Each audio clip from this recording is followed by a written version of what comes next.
හැමෝම සතුටු කරන්න කවදාවත් බෑ. ඒ කරන්න උත්සාහ කරන්න අපේ. ගමනක් යනකොට Tamanට සපෝට් කරන අයත් ඉන්නවා, විරුද්ධ අයත් ඉන්නවා. සමහර අය ඉන්නවා උඩින් පෙන්නුවට සපෝට් කරනවා වගේ. ගමන කඩාකප්පා කරන්න කකුලෙන් අදින්න ඕවට බහින අය. සමහර අය වචන වලින් අපේ උදව්වට අපේ මේවකට කරනවා වගේ කරන්නේ. හැබැයි ඒක නෙවෙයි යටිහිතේ තියෙන්නේ. මේක කොහොමද කඩාකප්පා කරන්නේ. එහෙනම් ගොඩ දෙනෙක් ඉන්නවා. කවුරුත් කියන කිසිම කතාවක් අහන්නේ. තමන්ගේ ගමන තමන් යන්නේ. ඒ යනකොට ඉතින් එක එක අභියෝග එනවා. ඒවට මුහුණ දීලා යන එක අපේ වැඩ. ගමන යන තාක්කල් ෆේල් කියලා එකක් නෑ. අපි මෙතන ඉඳන් වාහනේ නැගලා ගමනක් යනවා කියන්නේ. ඒ යන අතරදී ටයරයක් නේ වෙන්නේ. නවත්තන්න. ෆේල් අලුත් ටයරයක් දාලා දුවන්න ඕනේ. යනකොට එක දැනදී ලයිට් එකක් ගහලා යනවා.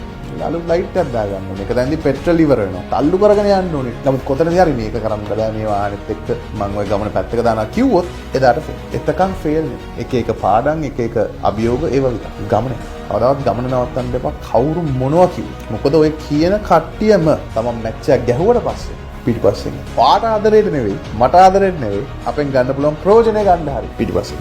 ඒ නිසා හැමෝටම පාඩමක් උගන්වන්න නම් කාත් එක්කවත් කියවන්න යන්නත් එපා. කාටවත් තේරුම් කරන්න යන්නත් එපා. ශ්‍රද්ධ නැතුව මැච් එක. තමන්ගේ ඒ සක්සස් එකට උත්තර දෙන්න දීලා පැත්තකට.